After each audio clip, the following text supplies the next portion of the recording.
বাংলা চলচ্চিত্র জগতের এক উজ্জ্বল জ্যোতিষ্ক হঠাৎ করে নিভে গেল।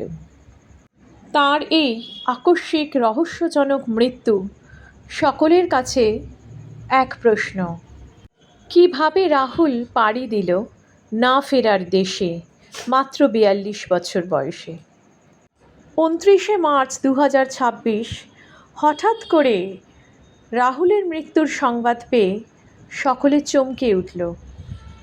দীঘার কাছে অবস্থিত তালসারিতে শুটিং করতে গিয়ে এই মর্মান্তিক পরিণতির শিকার হতে হলো রাহুলকে। ২০০৮ সালে রাজ চক্রবর্তী পরিচালিত চিরদিনই তুমি যে আমার চলচ্চিত্রের মাধ্যমে রাহুলের অভিষেক ঘটেছিল এবং রাতারাতি রাহুল তারকা হয়েছিল। মাত্র ৩ বছর বয়সে বাবা বিশ্বনাথ ব্যানার্জির নাট্যদল বিজয়গড় আত্মপ্রকাশের মঞ্চস্থ করা রাজদর্শন নাটকের মাধ্যমে তিনি প্রথম মঞ্চে অভিনয় করেন। প্রথমে রাহুল কিন্তু অভিনেতা হতে চাননি। এক সাক্ষাৎকারে রাহুল জানিয়েছিলেন তার ভীষণ ইচ্ছে ছিল ক্রিকেটার হওয়ার জন্য, কিন্তু কিছুদিন পর তিনি বুঝতে পেরেছিলেন তার দ্বারা ক্রিকেটার হওয়া সম্ভব হবে না। তারপর অভিনয় জগতে তার প্রবেশ। বাবার হাত ধরে মঞ্চে অভিনয় শুরু, তারপর টেলিভিশনে কেরিয়ার গড়ার সিদ্ধান্ত নিয়েছিলেন। ১৯৯৫ সালে টেলিফিল্ম করেছিলেন প্রবাল রঙের আলো, ২০০০ সালে চাকা ছবিতে ফটিকের চরিত্র এবং ২০০৪ সালে করেছিলেন আবার আসবো ফিরেতে অনবদ্য অভিনয়। আবার আসবো ফিরে ছবিটি অতটা জনপ্রিয় হয়নি, কিন্তু রাহুলের অভিনয় সকলের মনে দাগ কেটে গিয়েছিল। তারপর তিনি অভিনয় করলেন টেলিভিশন সিরিয়াল খেলা, সেখানে আদিত্য বর্মনের চরিত্রে খুব জনপ্রিয় হয়েছিলেন রাহুল। তারপর সুযোগ পেলেন ২০০৮ সালে চিরদিনই তুমি যে আমার ছবিতে, সেখানে অনবদ্য অভিনয়ের জন্য রাহুল খুব বিখ্যাত হয়ে গেলেন। অভিনেতা জীবনের সংগ্রাম শুরু হলো। এক সাক্ষাৎকারে রাহুল বলেছেন, জনপ্রিয় হওয়া যায় সেটা বরং সহজ, কিন্তু জনপ্রিয়তা ধরে রাখা সেটা বিশাল চ্যালেঞ্জের। নিজের জীবন দিয়ে তিনি এই জায়গাটা বুঝতে পেরেছিলেন। তিনি জনপ্রিয় হয়েছিলেন নায়ক হয়ে। চিরদিনই তুমি আমার ছবিটি দুর্দান্তভাবে হিট হয়েছিল, কিন্তু সেই তুলনায় রাহুলের হাতে কিন্তু তারপর খুব বেশি কাজ আসেনি। আগে মানুষ অপেক্ষা করত একটা ছবি হিট হওয়ার জন্য। অভিনেতা অভিনেত্রীরা জানেন যে একটা ছবি হিট হলেই তাদের পায়ের তলায় জমি বেশ শক্ত হয়ে যায়, কিন্তু রাহুলের ক্ষেত্রে তা হয়নি। রাহুলকে রীতিমতো লড়াই করতে হয়েছে, সংগ্রাম করতে হয়েছে পায়ের তলায় জমি খোঁজার জন্য। তিনি কোনো কিছু প্ল্যান্ড ওয়েতে কখনো করেননি। সব কিছুই তার যখন ইচ্ছা হলো করে ফেললাম। সেই কারণে মঞ্চের অভিনয়, চলচ্চিত্রে অভিনয়, টেলিভিশন সিরিয়ালে অভিনয়, যখন যেটা পাচ্ছেন তখন করে নিচ্ছেন। কোনো নির্দিষ্টভাবে সুপরিকল্পিতভাবে কোনো কিছু তিনি করেননি। তিনি বলেছেন যে তিনি সেই রকম উচ্চাকাঙ্ক্ষীও ছিলেন না। তিনি চেয়েছিলেন একটা সুন্দর জীবন, যতটা প্রয়োজন ততটাই ঠিক আছে, খুব বেশি কিছু নয়, অন্তত দিনের শেষে বন্ধুদের সাথে বসে একটু গল্প, একটু আড্ডা করতে পারবেন, এই রকমই মানুষ ছিলেন তিনি। আর তাই জনপ্রিয়তার বিড়ম্বনা থেকে তিনি একটু দূরেই ছিলেন। ভীষণভাবে আবেগপ্রবণ এই মানুষটি ব্যক্তিগত জীবনে উত্থান পতনের মধ্যে দিয়ে যেতে গিয়ে অনেকবার বিভ্রান্ত হয়েছেন, আবার ফিরে এসেছেন মূল স্রোতে। বেশ কবার হারিয়ে যেতে যেতেও ফিরে এসেছেন।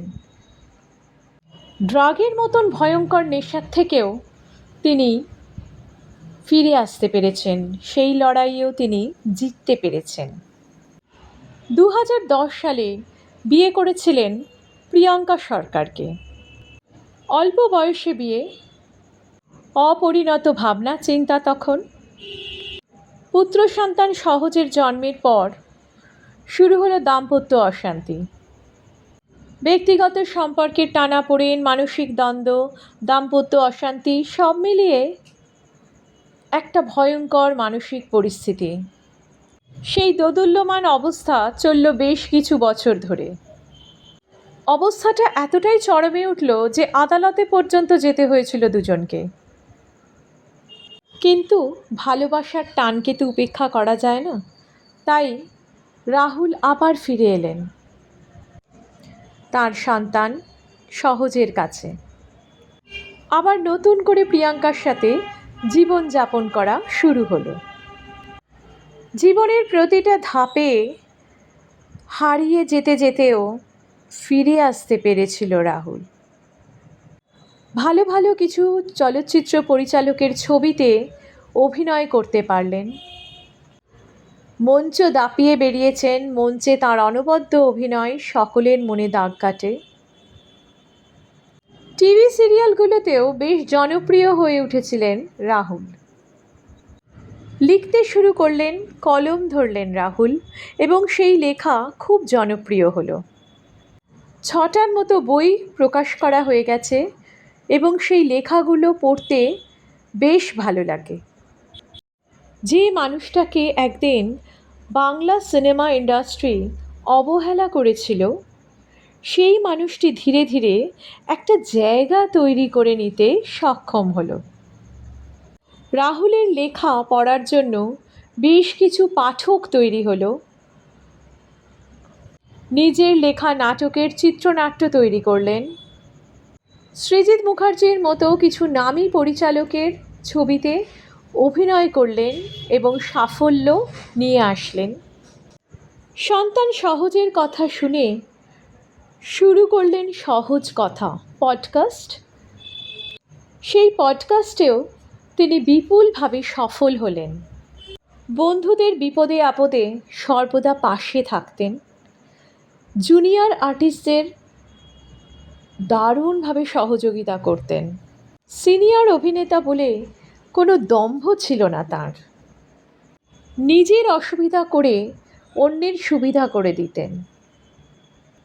সেই আবেগপ্রবণ, স্নেহময়, বন্ধুবৎসল, পরোপকারী মানুষটা হঠাৎ করে ভোলে বাবা পার করেগা সিরিয়ালটির শুটিং করতে গিয়ে সমুদ্রের অতলে তলিয়ে গেলেন কী করে। সবাই বলছেন মানুষটা ছিলেন ডিরেক্টরস অ্যাক্টর, অর্থাৎ পরিচালকের কথা শুনেই তিনি চলতে ভালোবাসতেন। দুর্ঘটনার পরপরই বিভিন্ন জনের বিভিন্ন রকম স্টেটমেন্ট, সেখানে অসঙ্গতি। ঘটনা তো একটা ঘটেছে, একটা দুর্ঘটনার পেছনে এত রকমের স্টেটমেন্ট কেন? সেটাই প্রশ্ন। আরেকটি প্রধান প্রশ্ন দাঁড়াচ্ছে নিরাপত্তার অভাব। উপযুক্ত নিরাপত্তার অভাবের জন্য রাহুলকে বলি হতে হলো কি? কতটা ঝুঁকি নিয়ে একজন শিল্পী অভিনয় করবেন, যিনি সহজভাবে সহজ কথা বলতে ভালোবাসতেন? তার এই করুণতম পরিণতির জন্য দায়ী কে? এই প্রশ্নে জর্জরিত সকলে।